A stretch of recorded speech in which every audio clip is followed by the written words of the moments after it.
Hi, I'm Lauren Kemp. And I'm Bridget Price. And this is Entrepreneurs in Progress. So we quickly learn the hard lessons in business, and they often result from a loss of money or even worse, time. So we become pretty proficient at identifying red flags in potential clients. So Bridget and I will share our experiences with red flag clients and our process to avoid them at all costs. Let's get started. Bridget, what do we mean when we say red flag clients? Great question and great opportunity to define that. Red flag clients are potential clients who exhibit signs that it would be in your best interest not to work with them. And you usually get these signs from previous experiences, whether that was former clients that you've serviced or customers or working in a different job. And I think that they also show overall a lack of respect of your processes and your procedures or your policies. And so those are who we mean when we're talking about red flag clients, who will potentially take more of your resources without giving you the value in return. Yeah. And I would like to also point out that this is just a term that we made up. It's not like standard or anyone else uses this term, but I've heard it a okay, lot. Good. Yeah. Because there might be of looking at red flags in relationships. It's red flags with potential clients, the ones that don't, like you said, don't respect your time, are never happy with the result, aren't collaborative. They just end up taking more of your time and effort. They're just not worth that time and effort usually. Yes. Because there are a lot of negative things that kind of come with working with red flag clients. And of course, there's going to always be a percentage of clients that are unhappy, and that could be due to poor communication or expectation setting, or even just a mistake on your part. That's not what we're talking about. We're talking about like the Amy's Baking Company type that don't listen to you, are rude and demanding. They treat you like a servant and not a partner in business. That's what we mean when we talk about red flag. Can you give the listeners a little background on Amy's Baking Company in case they're not familiar? Oh, yeah. So what is this? Oh, like years ago, there's this company called Amy's Baking Company. They're actually local here in Arizona. And they were on some reality TV show. It was like Was it Kitchen Nightmares? I believe it was Kitchen Nightmares. Basically, they come in and they help businesses turn things around. And the owners essentially had a meltdown. They did not take well to the feedback they were receiving about how they run their business. And it was a complete epic meltdown on Facebook, on social media, very publicly, like just posting really random, horrible like rants, and they went viral, and they became essentially the standard in social media as what not to do as a business. I remember talking about that a lot in my various social media roles at different companies. Yeah, if you all were to Google Amy's Baking Company, you'd see exactly what went down, how awful it was. It was literally watching a dumpster fire, and they just were not extinguishing it at all. And they really did become the example of what not to do with regard to customer service, promoting your company, being open-minded to constructive feedback. It was just pretty bad. Yeah. Yeah. So how do you spot red flag clients? Because it's hard enough for us to do that in relationships. You usually see the red flags in hindsight. How do you spot them before you get to that point?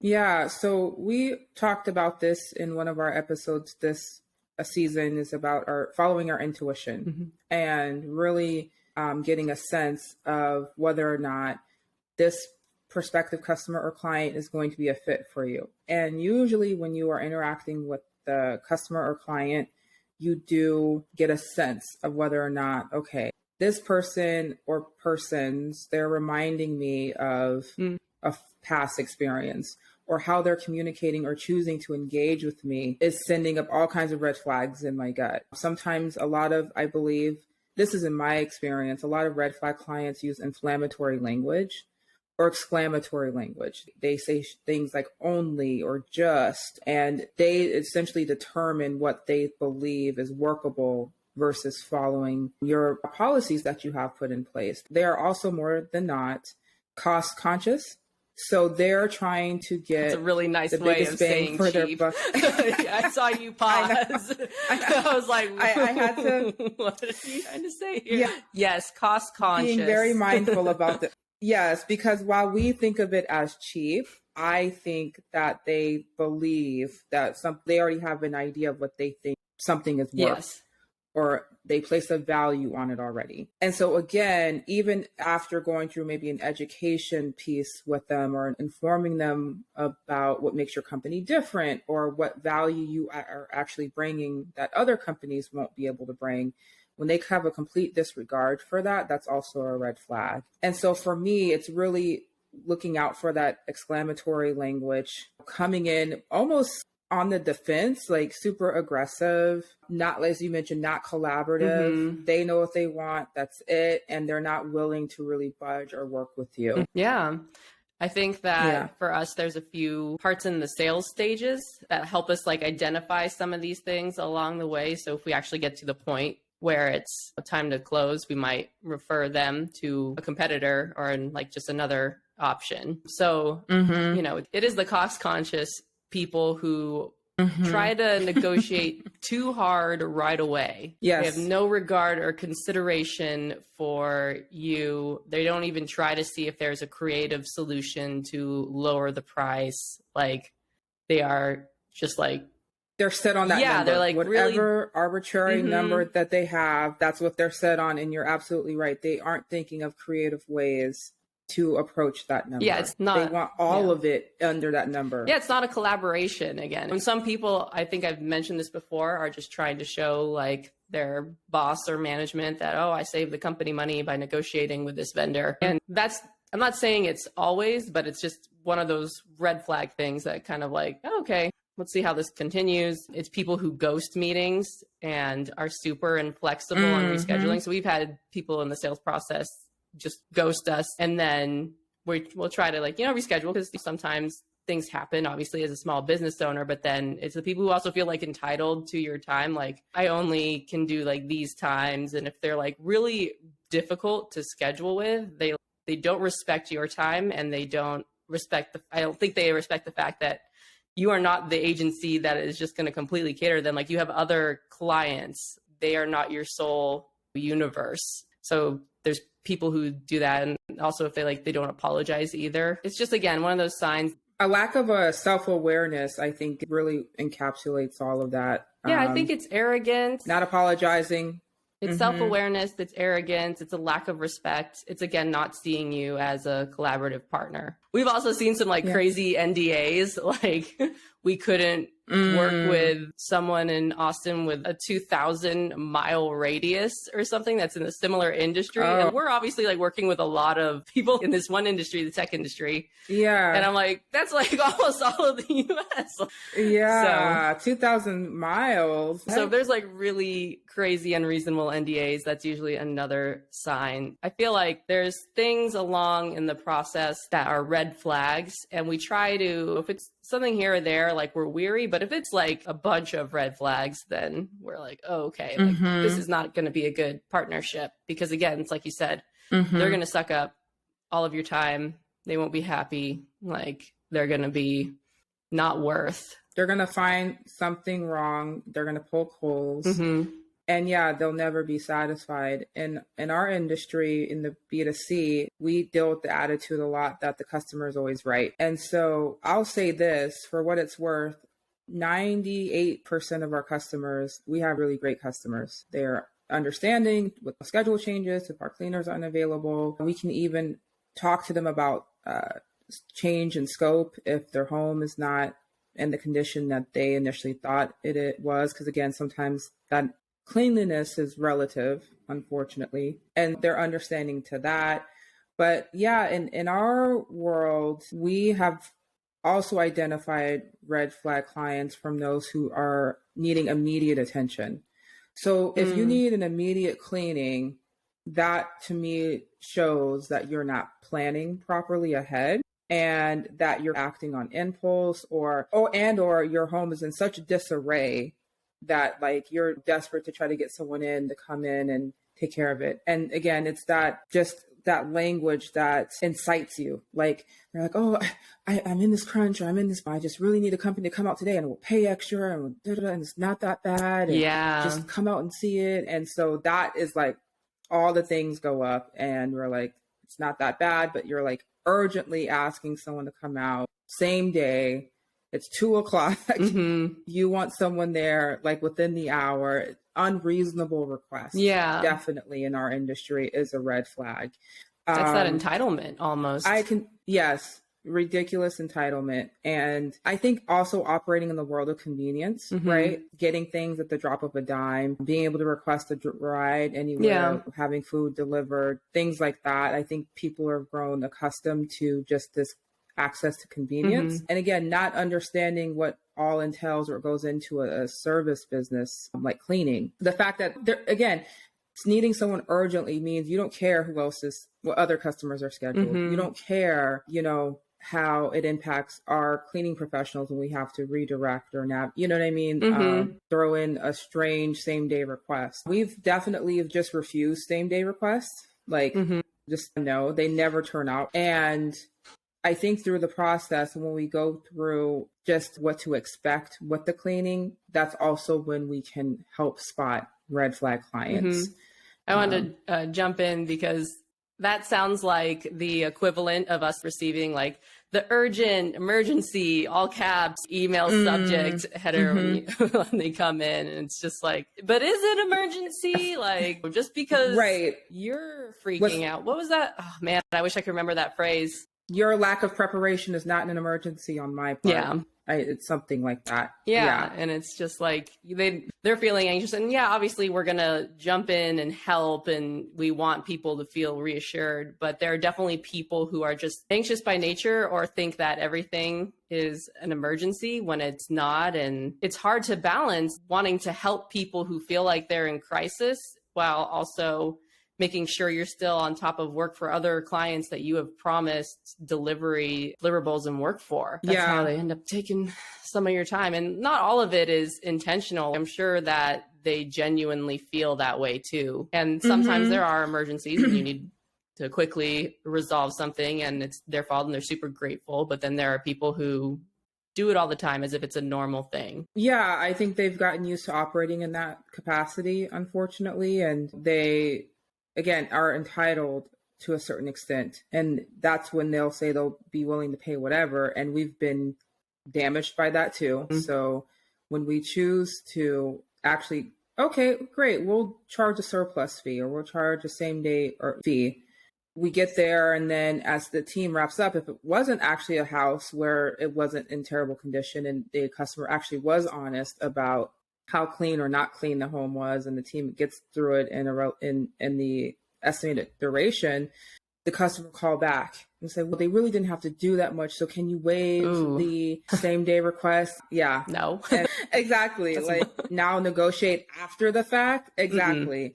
And we deal with that all the time. If we deal with customers who think they're afraid of being the bait and switch. We get there, we charge them more because the house is dirtier. That's why, again, we have a process in place. We don't even start until we walk through the home to make sure the house is in the condition that the customer stated it was in. Yeah, we've been so badly burned. I'll give you an example. This just happened last week. I'm not on the phones anymore, so I'm not sure how or what happened with this customer when he booked, but he booked a deep clean service, 1 bedroom, 1 bath apartment. We sent one of our skilled professional cleaners who's been with us for over almost 3 years at this point. And he immediately calls back after the service and demands that he pays only $100.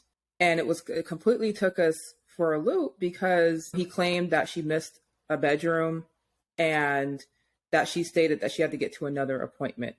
So I'm like, that's odd that she would rush out and say she had to get to another appointment because we can track our team and see how long they've been on the job. And she was there for what it would take to do a deep clean of this apartment, even slightly longer. We have a process for our teams. If a customer is demanding a specific amount, go ahead and grant it for them because they're being unreasonable at that point. However, glean as much information about the service. Our admin staff, she asked, how was the other parts of the house? How was the clean overall? She missed this bedroom, but how else did she perform?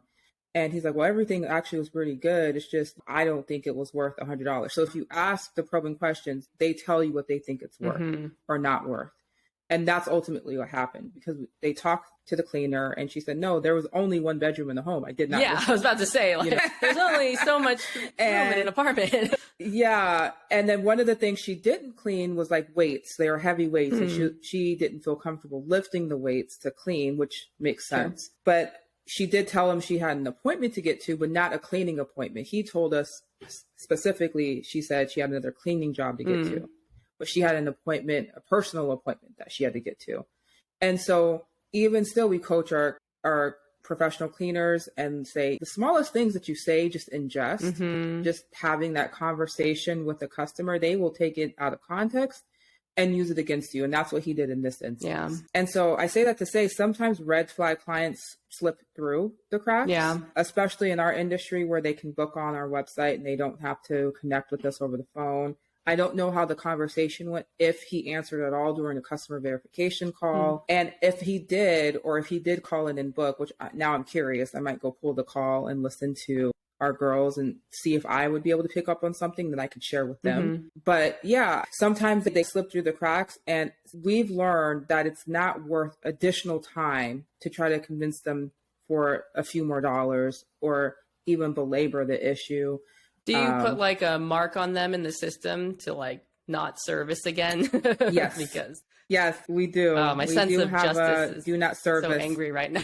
Like, I know. You're getting away with that. But yeah. Oh, I know. And they are so comfortable doing something like that. Dude, if you only wanted to pay a certain amount, you could have asked us what other options we have. Because when you're going through the process online, it tells you what your estimate is. Like, exactly. You knew the price up front. So yeah, we put the hold on the card and everything the night before. So for you to wait for the service to actually be completed, to actually own up to the fact that the cleaner did a good job, you just didn't feel like it was worth what you were estimated prior. Yeah. So they slipped through, and I think because we've done such a good job vetting red flag clients ahead of time, we have wiggle room for those who actually fall through the cracks. And it's just ultimately not worth our time to hassle and go back and forth, because again, there's that sense of the customer is always right.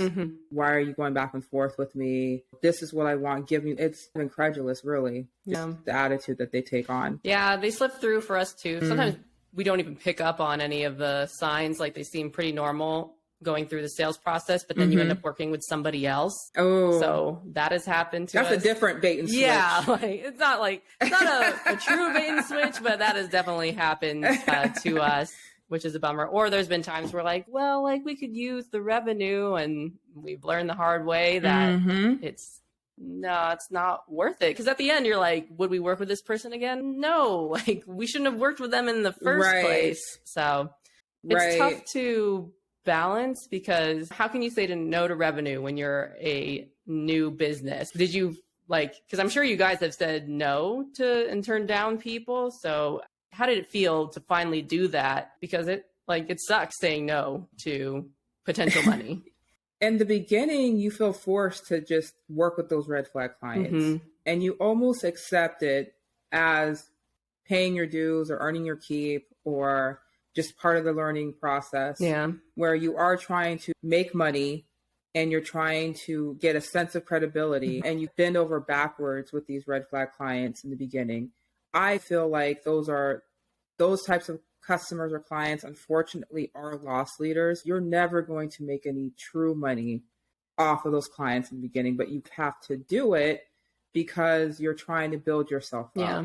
But those experiences ultimately help shape processes and procedures to weed those people out in the future when you really are changing course. They definitely make more intolerable of the BS that some of your clients or customers might hit you with. And they also teach you the value of your time. I think naturally entrepreneurs know that they have to invest a significant amount of time to grow their business. And that does include saying yes to clients that you honestly don't want to say yes to. Yeah. Yeah, it was tough for us at first too. I think it's like you said, when you're just starting out and you just need any revenue, you suck it up and you deal with it. But it is a really good learning experience, and it is informing how we are coming up with our processes, because there are definitely places where we can improve, and there are ways to set boundaries to also help mitigate some of that stuff post sales if some slip through, because they're just so high maintenance, and they are not even necessarily in a malicious way. There's some people who are just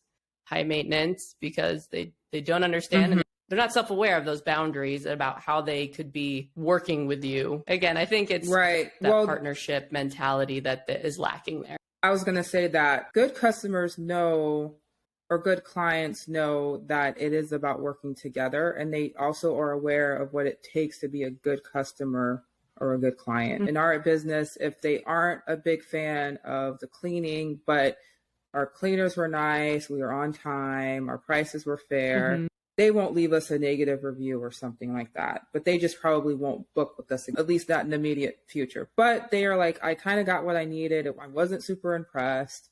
And they are aware of being a good customer. Another example of being a good customer is really informing our teams of what the state of your house is. So being willing to share information about certain rooms or certain areas or things that require a bit more work. They're doing their part to make sure that we have the information necessary, not only to give them the right quote, price quote, but to send or have the right teams in place to make this service happen. And a lot of people, I think a lot of red flag clients really don't have that concept of the fact that people should also work on being great clients or customers to businesses. They feel like they're paying for a service, they're entitled, they're the customer, I'm always right kind of deal. It's what really restaurants, service, hospitality industries deal with, the tipping situation. I don't have to tip. I'm here for my meal. That's what I paid for. That attitude, well, you decided to get into this industry. You knew the risks of not being tipped, and just taking on this kind of, like I said, defensive, aggressive approach towards what is a common practice. Whether or not we agree that tipping should be the common practice in the States, that's a whole different conversation. But the reality is we know what the common practice is. Servers, bartenders, waitresses, waiters depend on tips to supplement their base pay. And we're not saying don't complain or suck it up and deal with a negative, experience. Like, you do pay for something and you expect a certain value of it. If you get a really shitty service, then that sucks. I feel for waiters, because sometimes it's not even their fault for the bad experience at a restaurant. It could be poor management of time. Kitchen's backed up. Yeah, I agree. We aren't talking about those particular individuals or situations, but just understanding the nature of the business.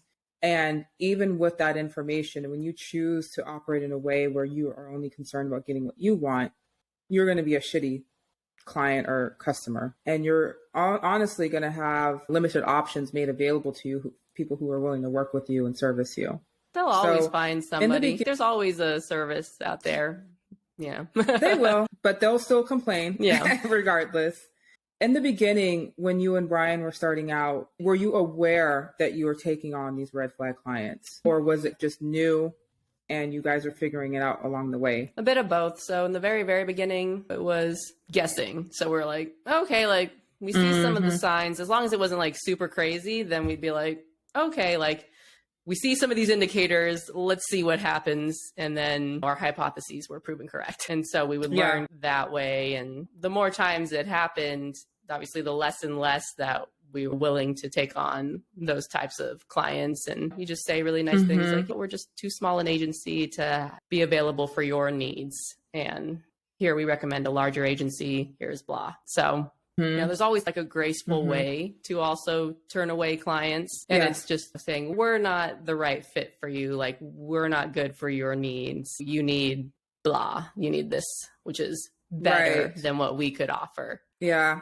What's Brian's take on red flag clients and working with them? Well, he's also sales and he's also the head of the company. So I think it's a little harder for him to turn down revenue like that. He has, but it's harder because the fate of the business rests on his shoulders. And if we're having a down month, it's, what are you going to do? So I think he He struggles with it just because he can see the red flags, and he's, trying to balance, if we can just provide a good service and get through it, like it'll be worth the money, versus, well, this isn't worth our time. This is going to be a headache and make our lives more difficult. So I think it's tough. It's still, because we're still in the early stages and we're not stable as far as revenue goes. I don't think it's as easy for him to turn it down.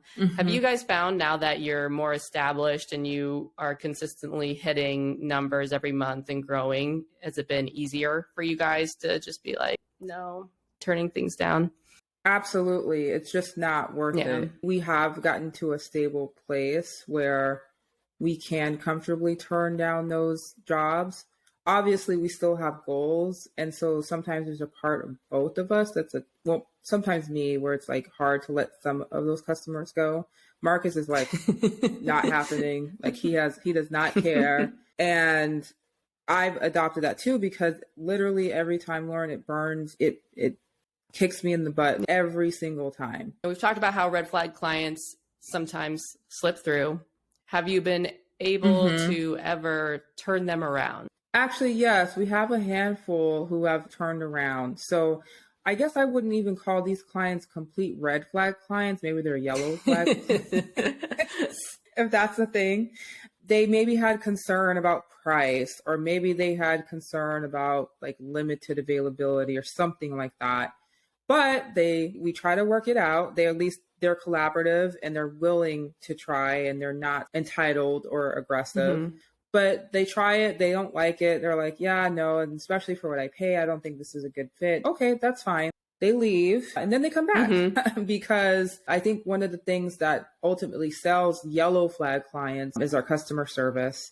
And we really, because we're lean, we really try hard to work with all of our customers. There's something I think that can fit for most of them, if it's not in that traditional pricing package that they see on our website. And so I think you can turn around yellow flag clients. Red flag clients, they'd have to go through some mind shift. I can't think of like specific red flag clients that have turned around. Yeah, I can't either, because even when we've gone above and beyond what's expected, what's reasonable, they're still not happy, or they still feel like they don't get the value that they paid for. And some of that could be value setting or expectation setting on our part. Like, that's an area where maybe we need to do a better job of explaining it. But there's always kind of those people that are not good to work with and not happy with the outcome. Yeah. The ones that really get me, because this is also a way to tell red flag clients, and it's hard. It's a lot harder than like the examples that you and I have shared already. But the super, super nice ones, there's ones who are like talking to you as though you're best friends, and they're real cool. And we had one guy who tried to bank on, oh, this is a Black-owned business. That's great. That's dope. And he was awful. Like, he ended up like changing his email address to say F you. Like, it was crazy. This was like 3 years ago. And we're like, oh, wow, that was interesting. Took quite the turn. Yeah, that took a turn for the worse. And then again, when we've had super, super nice clients, that's Mr. What's it called? Mr. Rogers. Jekyll. Oh, Dr. Jekyll and Mr. Dr. Hyde. Jekyll, Mr. Hyde. I was struggling there. Dr. Shekel. I was struggling, like Dr. Jekyll, Dr. Hyde. Yeah, Dr. Jekyll, Mr. Hyde. Like, those are, I think, red flags too, but you have to just be a little bit more tuned in or dialed in. And those are easy to slip through the cracks because you're just going through the day-to-day. You got in a routine. It's almost like driving a car, essentially. Once you get used to the job that you're doing, you don't really notice some of those things. But yeah, the super, super nice ones, man, those are a little creepy too sometimes. Yeah. I will say, I think you mentioned it earlier, the vast majority of clients that we work with are wonderful. And partly that's because we do try to turn away the red flag ones. But most people are respectful, are good partners, and are pleasant to work with. We try to price out those red flag clients, man. Like, we've built out processes and systems and things like that to try to avoid those red flag clients. The cost conscious ones, I think it's because they view things as cost based and not value based. And I think that Absolutely. You really need to view purchases as value. What value are you getting out of it versus how much does it actually cost? I think that's a characteristic of red flag clients. And I think another characteristic of red flag clients, it goes beyond entitlement. It's about inflating who they are to you. They think that you need their business. So again, another example, another customer called in looking for cleaning, and it was all normal until the end when our team tried to get payment information. And we only accept credit cards or debit cards because we don't want our teams handling cash and going to the bank and all of that. We don't do checks because who does checks anymore? People, I think we've talked about this. We still receive checks every once in a blue moon. Some businesses. I get so mad when some vendor is, we need a voided check, a voided business check. I'm like, what? We made this easier for you. Right. Like, can't you just take my routing number and if you need a voided check? Okay, let me go to the bank and just get a printout real quick. It's crazy. But we don't do that. And the option that we have is if they don't feel comfortable giving that information over the phone, we'll proceed with the booking. We'll mark PayPal as the payment option. And then they log in and they have to provide their credit card information themselves the day before the service. So at least there's a sense of making sure they don't feel violated. If you want to enter it yourself, you're more than able to. If you don't get it the day before, we'll have to cancel the service. So we manage those expectations, but our team goes through that spiel with her and we don't do that. We only do checks and that's just how we run our household. And I guess you're going to have to decide if it's worth it to you or worth it for you to, not accept checks. Or they were like, yeah, sorry, this is our process and this is our policy. And it's actually in protection of our customers, but we understand and just let them go off the phone. And obviously our team was a little peeved that that customer took about 15 minutes of their time only to get to the end and say, I'm not willing to pay via credit card. But at least I think also who knows what the case would have been when we got there and how if she would have been a red flag client. But yeah, we try to do what we can to build processes around weeding those individuals out. I want to say checks are a red flag. I know they're not. But I feel like part of me is just how you doing business this way still? I know. And there's even third party payment options. We still don't accept them. But there's so many options. Down with that. But you're telling me you only do check? Okay, lady. I respect people more who say they only do cash. Okay, that makes sense.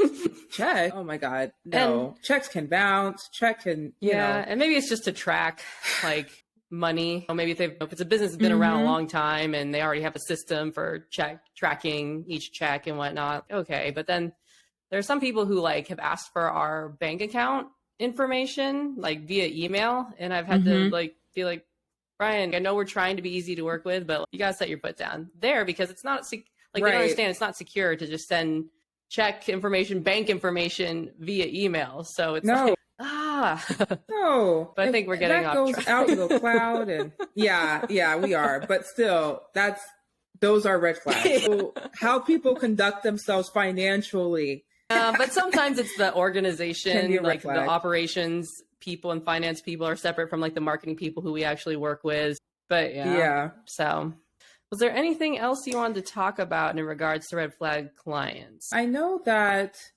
we have talked about almost a necessity around accepting red flag clients in the beginning of your business. But I think if you have a prolonged time frame where you continuously deal with red flag clients for the sake of vanity metrics or to meet certain numbers, not even to stabilize the business, I think that can really negatively impact a company. And I've worked in places where despite doing all of the checks and balances and getting feedback from key members, executive leadership has decided to work with clients that just were not a fit because they wanted to add to their bottom line or they wanted to add a specific client with a specific name to their roster. And they were just hellish. And it can really demoralize a team. It can set your team up to fail because the reality is, as we build processes and procedures and policies to prevent red flag clients, it's really challenging to build policies and procedures around working with red flag clients. Yeah. Because they are never happy. That's a great point. And yeah, no matter what you do, no matter how by the books or by the company policies you follow, they will find a way to skirt around that. And they'll really test your patience. They'll test your team's patience. And in my experience, poor clients or red flag clients are those that have caused people to quit at the drop of a hat. Like, I can't do this anymore. It's not worth it to me. I'm stressed. I'm up late at night. I don't get paid enough to deal with this. And it really can make working a living hell. Like, you fall asleep with them on your mind and you wake up with that urgent email shit. And you don't want to do that to your employees either. If they're unhappy and miserable because they're working with people who are unreasonable and tough to deal with, then they're going to end up quitting. Productivity is going to go down. You're losing time and money. Working is a living hell. Like, they're just so not worth it. They're not worth that short-term revenue versus the long-term impact on your business. I promise you, when you take on those red flag clients or customers, if you measure the time that it takes to deal with them and their high maintenance expectations and then what they've paid, it does not even come close to what some of your low maintenance customers or clients give you in return. It's, oh my gosh, I let me go find 5 more of these low maintenance versus this one. It just isn't worth it in the end. I do think that there are potential clients that come off like red flags, but it's really about understanding their communication style, how they prefer to work, and getting a sense of whether or not they're reasonable. Some of them just are high maintenance, but they collaborate and they actually do add value and pay you what you're worth. But it's a fine line and you have to tread lightly with that too. Yeah, they do make me very grateful for the most of the clients that we do have, because then you're like, oh man, working with you guys is so awesome. Yeah, absolutely. You recognize how grateful you are for specific customers, clients, and you try to incentivize them to return. Yeah, you offer them things to show them that you're happy to work together. And again, they continue to help model exactly who you're going after and what you want in a customer or client. Absolutely. Yeah. Great. Thank you all for listening. Like, share, subscribe, follow us on Facebook, Instagram, YouTube, and then connect with either me or Bridget on LinkedIn. And thank you for listening. Thanks, Bridget. Yeah, thanks, Lauren. Until next time.